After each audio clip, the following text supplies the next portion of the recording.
Hello, dear students. So now today we would move ahead in this chapter number 4 of class 8th science, that is materials, metals and non-metals.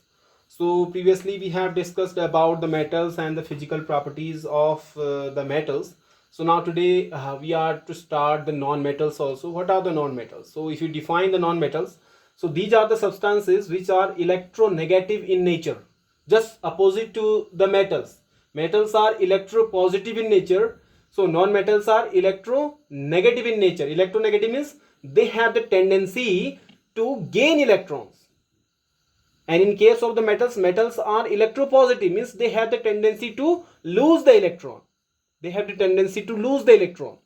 So the non-metals have the tendency to gain the electrons. Are you getting it or not? So they have the tendency to gain the electron, that is why they are electronegative in nature. Okay, so non-metals are electronegative in nature. We have the examples of non-metals, such as we have here carbon, sulfur, iodine, oxygen, hydrogen. So these are all the examples of the non-metals. Okay, now one more thing you would see, that most of the metals you would see are in the form of either they are liquid, they are solid or they are gases. Okay, so if I write there most of the metals, now you would see that most of the non-metals are either they are solid or they are gas, in the gaseous form. Like carbon is in solid form, so similarly we have oxygen, hydrogen, etc. So these are in gaseous form. Okay, so most of the metal you would find either they are in solid form or they are in gaseous form. Okay, but we have one one non-metal which is in liquid form, so that is the bromine. So bromine is the only non-metal which is in liquid state, and the rest of the non-metals either they are solid or they are gas. So most of the non-metals are solid or gas, and bromine is the exception here. So bromine is the only non-metal which is in liquid state. Are you getting this? This also you have to remember. Okay, just note it down. Then after we are going to discuss the physical, where we are finding this non-metal, where we can find this non-metal, that we are going to study after that. Just note it down. So here I have written the uses of the non-metal. So if you see, we have the uses of non-metal in different ways. Like we are just taking in oxygen and the plants are taking in carbon dioxide, and the plants need carbon dioxide for making their food, and similarly we also need the oxygen for the breathing purpose. So means the survival of life. Okay, so this is the first point. When the survival of life depends upon the carbon dioxide and CO2 means carbon dioxide and O2 means oxygen.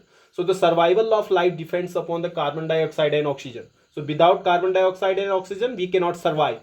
So here carbon dioxide is made up of carbon and oxygen, which are non-metal. So carbon, oxygen, all these are non-metal. So survival of life depends upon the non-metal, we can say. Okay, so now if you see the second one, like the atmosphere, which is yes around you. So this atmosphere is also formed through the composition of different gases are there. So nitrogen, oxygen. So in more amount you have the nitrogens here. Okay, so nitrogen, oxygen, carbon dioxide, so they are forming the atmosphere. Okay, and these are also the non-metals. So the atmosphere is also formed by the non-metals.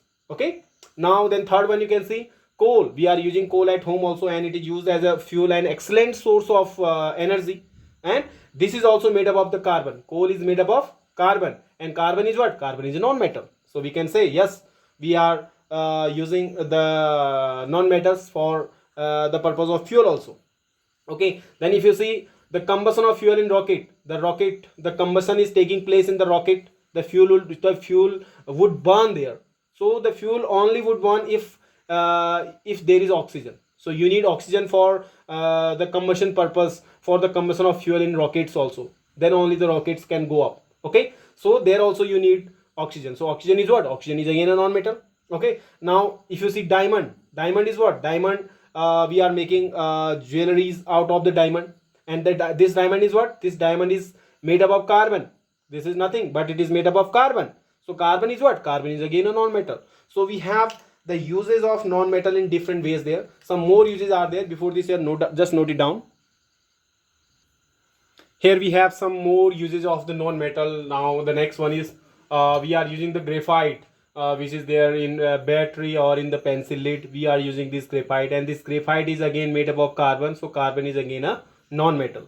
Now we are using the neon lights, which you can see during night at shops and on the streets. Big hoardings are there, which are just very bright there. So these are used there. So there we have the neon lights, so we are using the neon lights. So in the neon lights we have the neon there. So neon is what? So neon is also a non-metal. So similarly we are using hydrogen and helium. These two gases are used in the gas balloons, so these are also the non-metals. So we are using chlorine, that is Cl2. So we are using this chlorine also in the swimming pool water. So means so that the swimming pool water remains safe.